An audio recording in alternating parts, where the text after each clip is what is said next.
Welcome back to Harvest. We are downtown in South Bend at the Morris Performing Arts Center. Chris Tomlin's come to town. Hey. Good to see you again. Thank you so much. Thanks for having us. You've been out on the road for a while. Yep. And you are on the cusp of a new record. Yeah, it's been amazing. We're finishing up, finally finishing up this final leg of the tour with And If Our God Is For Us. And it's been 2 years now since that album came out. And January the 8th, Burning Lights is hitting the stores, hitting the pathways, hitting the music airwaves. So very excited about it. We have a new single out already, Whom Shall I Fear? But the whole record comes in January, so we cannot wait for people to get a hold of this. We talked a few weeks ago, Right. and the tone in your voice, you were pretty excited about this. Yeah. There's something that feels like there's extra special about this new project. It is.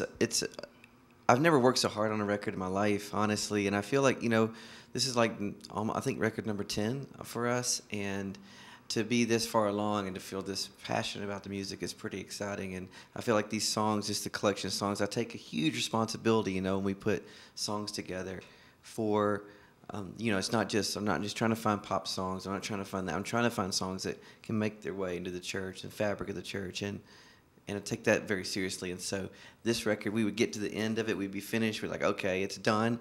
And then some more songs would come.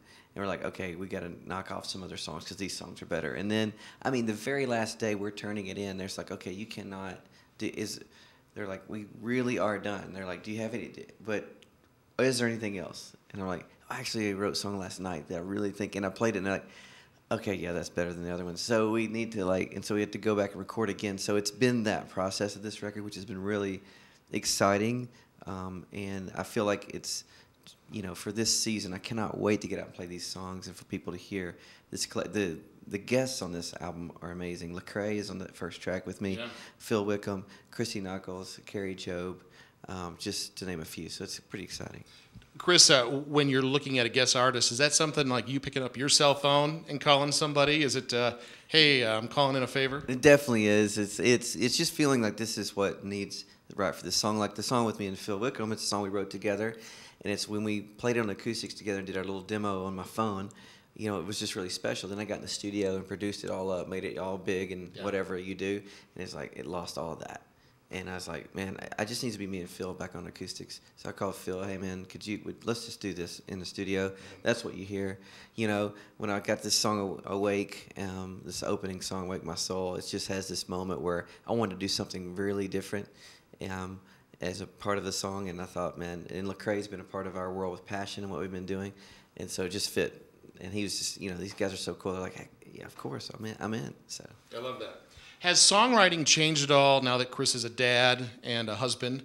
Do you feel like you've noticed a difference at all in your writing now that you have a perspective of being married and a little one crawling around the house? It's amazing. It's changed my life for sure. It grows you up fast. But I think the songwriting really hasn't changed that much because thankfully I've married someone who's like pushes me on in what I'm doing and trying to write songs for the church, and so I'm continually just laser focused on that. That's what it's been for all along, and so it's what it continues to be. And so it's not, I don't think there's gonna be a new record of like love songs or kid songs coming out anytime soon, but you never know. You never know. So when Chris Tomlin goes on tour, and your catalog is pretty phenomenal, how do you come up with a set list to make everybody happy? You don't.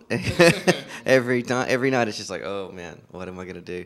But we try to put together, it's about 12 years now of songs from when people first started hearing us play.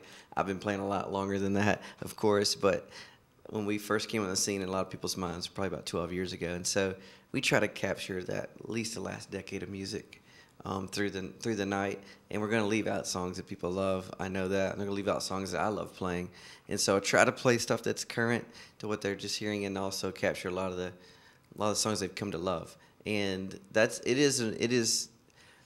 Really, our touring and everything about it is about the songs for us. The songs have gone way before us, and they have made a way. They're like the arrow out of the bow. They have gone way further than we could ever go, just as a band, as one person.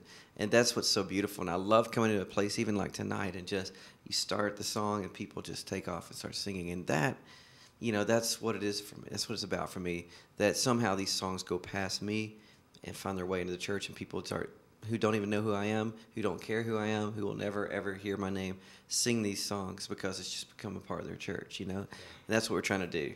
Hey, let me jump out of music for a second. Yeah. 2013 is around the corner. Yeah. Passion Yes. at the Georgia Dome. Yes.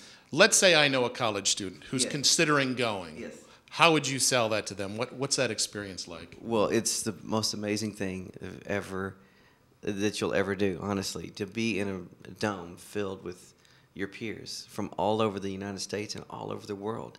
I count it probably the greatest privilege of my life to be a part of Passion. It is an incredible platform to be a part of, but the movement is, it's awesome to see that you're a part of something so much bigger than yourself, and this movement is amazing.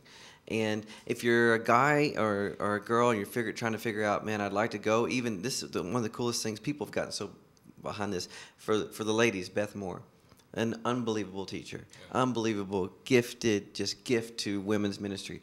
She believes in it so much. She has donated 2,000 scholarships to Passion, 2,000 registrations for girls, for women, young college student girls who have never gone before, and this be their first time. That's the prerequisite. 2,000. Some guy came, I don't know who it was, some guy came and matched that for guys. So if you're a guy and you're growing like, man, I'd love to go, but I don't have the coin, for that conference, there's no excuse now. It's all taken away. It's there, it's available, and it's going to be amazing. The registration is already past last year's.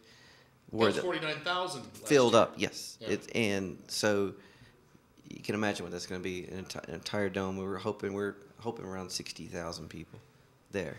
And so it's going to be nuts. You don't want to miss it. I don't want to miss that. No. Chris, great to talk to you. Yeah, thank you. We're excited about tonight. We're excited about hearing my favorite song. I'm not going to tell you which one. Okay, great. But if you hear a loud screaming girl, that'll be the one. That's you. That's the one. Chris Tomlin, more with Harvest in a moment.